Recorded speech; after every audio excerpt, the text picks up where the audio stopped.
幹嘛呢？幹嘛？滅了！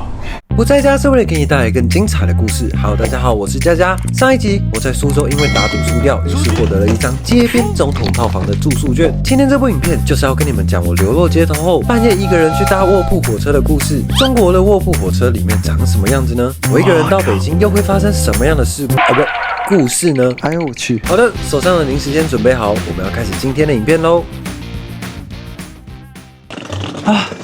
怎麼辦？我該怎麼度過這個晚上？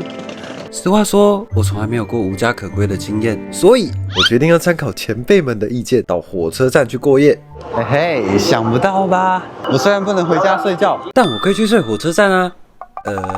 我原本是這樣想的，沒錯啦。但正想要往椅子上面一躺的時候，又覺得哪裡怪怪的。而且他們的車站到處都是警察，我看起來超可疑的。要不然我先去北京好了。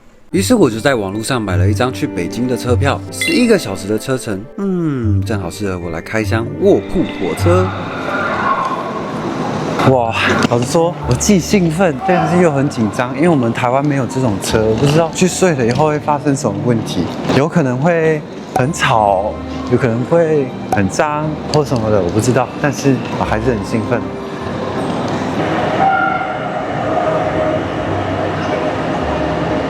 我的動車臥鋪初體驗開始了。當我一走進車廂裡以後，視線就漸漸的變得一片漆黑，不誇張，它連走道的燈都沒有。這趟沒有搭過夜車的我，瞬間變得有點緊張。這車號寫在哪裡？這個是7，這個是8。但是今天是哦，我真的很謝謝幫我指路的姐姐們，在他們的幫助下，我才能找到我的床位。真的，這是真的很小又很暗。大概是一個沒有辦法翻身的空間，如果坐起來頭都伸不直。如果這位置可以看到外面還不錯，因為現在也很晚了，不好意思打擾別人，明天再開箱給你們看。Good morning， 我現在在一個超小的本壽裡面刷牙洗臉，這個廁所的空間真的只夠你轉身而已。火車上的飲水機也都非常迷你，很可愛。就在這時候，突然發生了一件很好笑的事。幹嘛呢？幹嘛？滅了！嚇我一跳！那個車警剛進廁所檢查而已，不知情的大爺就跑來偷抽煙，你還給我們倆丟。你剛睡醒不知道，你在車上不能吸烟，不知道嗎？对我禁烟標誌看不到嗎？啊？把身份證給我了。身份證給我了，身份證給我，身份證都給我。接下來我就要帶大家去參觀他們大陸的動車啦。我們現在所在的1號車廂是2等臥的車廂，2等臥就是在一個包間裡面，總共有6個床位，兩側各有上中下3張床，也就是他們說的硬臥。我覺得它整理的算蠻乾淨的，沒有人睡的地方，他們都會幫你換全新。那大家應該也跟我一樣好奇，其他的車廂長什麼樣子吧？我們現在就出發去給他看一下。哇，這大傻逼！這有這麼大的洗漱空間，然後我一定要在那麼小的地方刷牙。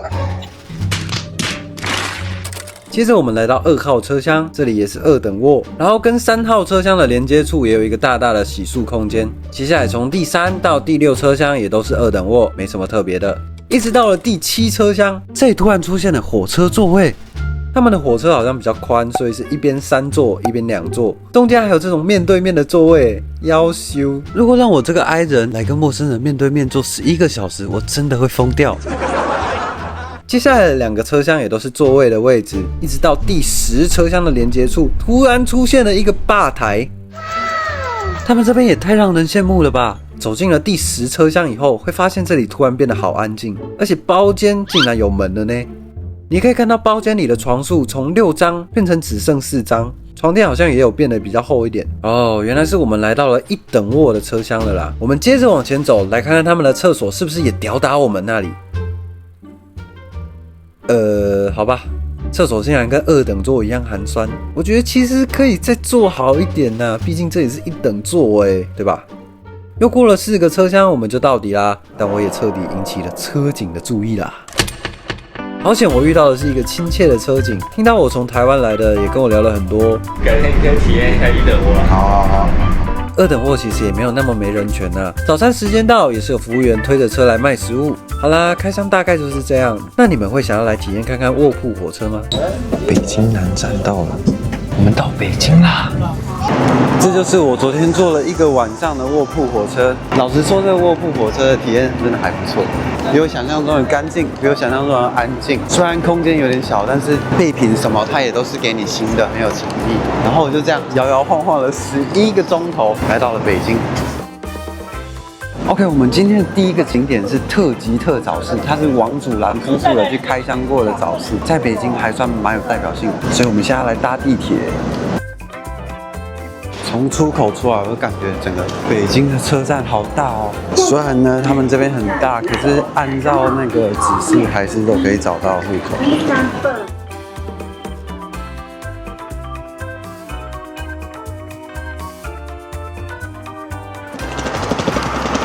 我就一個人拖着行李箱，開啟了我們今天北京的獨旅。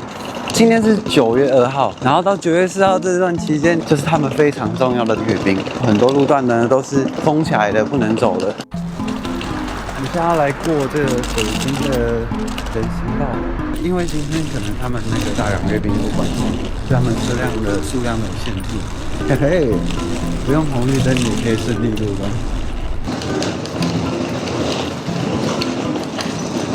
現在呢，我拖着行李箱走進了我在北京路過的第一個胡同。那胡同的意思應該跟我們台灣講的住宅區一樣。那這邊就比較淳樸一點。老實說哦，在剛剛那邊味道不怎麼好聞，有一種垃圾味、廚餘味。但是真實嘛，對吧？北京也是有這麼樣一個角落。很像我們台灣的眷村吶，那個感覺根本一模一樣。我們現在就在他們北京很有名的早市特級特市場，我們現在就進去看看有什麼好逛的，走。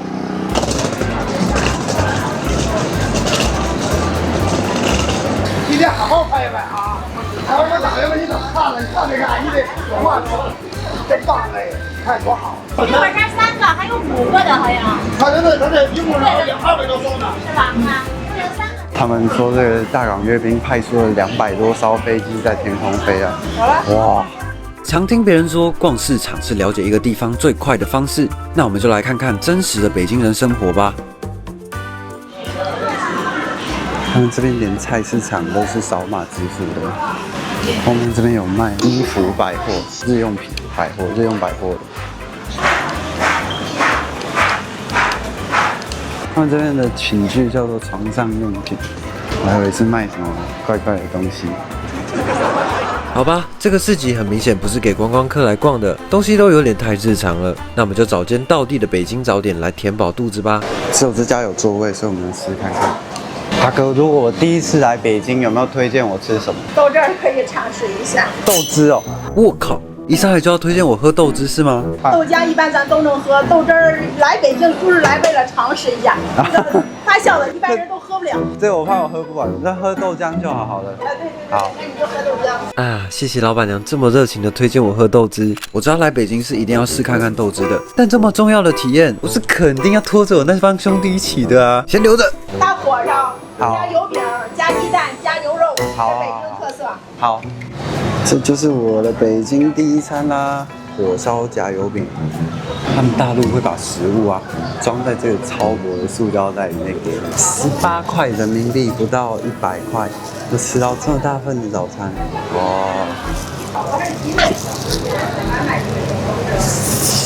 我覺得火燒餅說不上好吃，但填飽肚子肯定沒問題。他們的豆漿有一種烘焙味，還不錯。吃飽了以後，我們要去很有名的茂鵝胡同逛一下。本站目前停止換乘8號線，請您合理安排出行路線。我現在遇到一個很重要、很緊急的情況。我原本的計劃是要搭地鐵到鼓樓大街站，那裡有個蠻 local 的茂鵝胡同，可以讓我們來個深度的胡同探索之旅。但是今天他們把8號線地鐵封掉了，就沒有辦法再搭車去茂鵝胡同。但是我現在被困在一個地方，叫做奧林匹克公園，它有一座北京很著名的奧林匹克塔，然後鳥巢也在這邊哦。這就是北京的鳥巢。对，鳥巢除了明星開演唱會，平常它還有什麼功能？它是博物館嗎？還是？不是，就是開演唱會。哇，這個奧林匹克塔，它主塔高達258公尺，是北京第6高的建築。它的造型呢是5根塔連在一起，他們說這是玉蘭花的造型，5隻巨大的玉蘭花。你們覺得有像嗎？走，我們現在就去看看這座奧林匹克塔裡面長什麼樣子。好，謝謝。我們現在已經進來了。第一個展出的就是所有奧運使用過的火把，這是怎麼收集過來的啊？有些根本就不是辦在中國的啊，好奇怪，他們怎麼去跟人家收集的？這根1949年的特別長哦，這一根2008年的是他們北京的，連東京奧運的都在這裡耶。這裡講的是籌備奧運的步驟，10年前就要開始籌備邀請。接下來要評選資格什麼的，然後準備。如果你的國家承辦到這個奧運項目，看得出來還是要花非常大的精力的。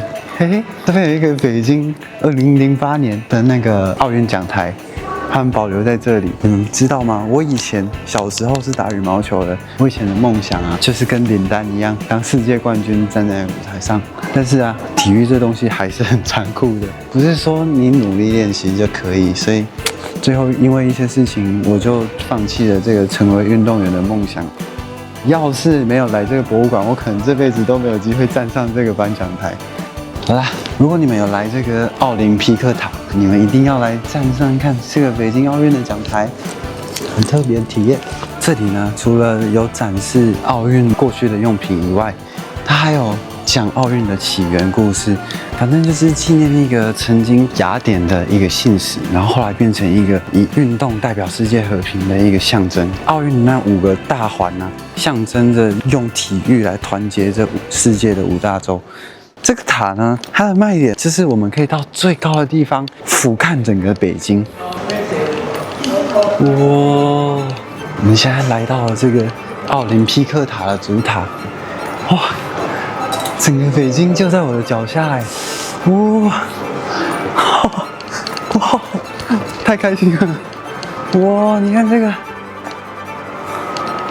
俯瞰整個北京就是這感受，好不好？到最前面那邊就是故宮，然後這是鳥巢，然後這就是我們剛剛在下面走的奧林匹克公園。哎，這北京的霧霾也太嚴重了吧，這樣都看不到。哇，還沒結束哦，我們還可以繼續往上看哦。我們現在要登頂了！哇，我靠，這可會軟腳！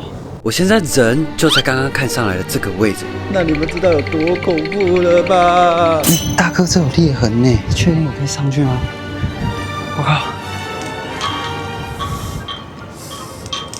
那個還沒點讚的先點讚，我為了要拍這個最極限的景給你們看，我要走上這玻璃橋了，好不好？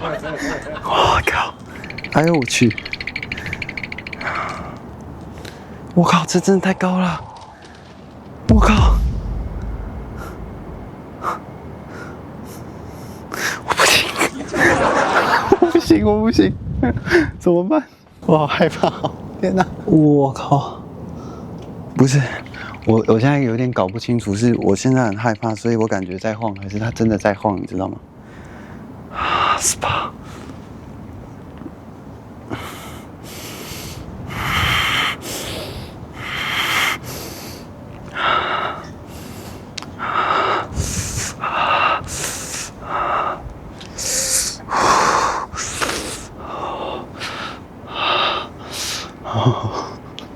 这玻璃這樣子，我給他走過來了。好啦，這就是在這個奧林匹克塔的塔頂的景觀。如果你們有興趣的話，我覺得來北京強烈推薦你們來看一下，好不好？你真的是可以從最高的地方眺望整個北京，而且門票只要128塊人民幣，我覺得絕對是划算的啦，好不好？那我們就算完整參觀一遍這個塔了，我們現在就去下一個點。嘿，你看我現在健步如飛，因為我剛剛挑戰成功了。哇，這是電梯快到會耳鳴的感覺。謝謝。不客氣。為了紀念我們剛剛在塔頂一起克服恐懼的這段回憶，我決定買個小禮物給一路陪伴我的你。哇，我覺得他們這盲盒做得好漂亮哦！我決定要買一個抽給我們的粉絲，只要你在這部影片下面留言，幫我按訂閱，然後我就抽出一位幸運觀眾，把這個我也不知道我們會是選到哪一個抽給你。記得到我的影片下面留言，然後訂閱我的頻道。我覺得我在旅行的時候會特別喜歡看那種很巨的建築，像我在越南的岘港看到那個很巨大的佛像啊，然後在上海看東方明珠啊，看各種巨大的塔啊什麼的，就會很興奮，不知道為什麼，你就喜歡看巨根。在我前面的这就是鳥巢啦，它這個錯綜複雜的架構是真的有在像那個鳥巢哦。如果你對它的建造的歷史或是他們使用的工藝是有興趣的，你是可以買票進去的，一張票是100塊人民幣。那在鳥巢的旁邊呢，就是另外一個打卡地標，它叫做水次方。這個水立方在晚上的時候會變得特別漂亮，也是過去北京奧運游泳項目的比賽地點。那我們就逛完了奧林匹克公園主要看的3個地方了。哦，酸死人我的腿！我現在要打車回去我們住的地方，先休息一下了。唐詩背不起來的懲罰終於結束了，我等一下就要跟他們會合了，不知道他們今天過得怎麼樣？肯定沒有我精彩。獨旅其實也沒有大家想的那麼恐怖啦，你可以更自由的調整行程，按照自己的步調去看自己想看的事物。但我還是會想念我可愛的同伴們。在經過一整天的流浪後，我終於跟他們會合了。下一集帶大家去看世界7大奇蹟之一的萬里長城，我們還要挑戰化身秦始皇的傳令兵，帶着最寶貴的資產爬完全程。一路上會遇到什麼困難，我們又能否成功呢？喜歡我的影片，一定要記得幫我按讚加訂閱。我是不喜歡待在家的佳佳，我們下部影片見。如果你知道你接下來的路長這樣這麼艱辛，你還會不會堅持繼續往前走呢？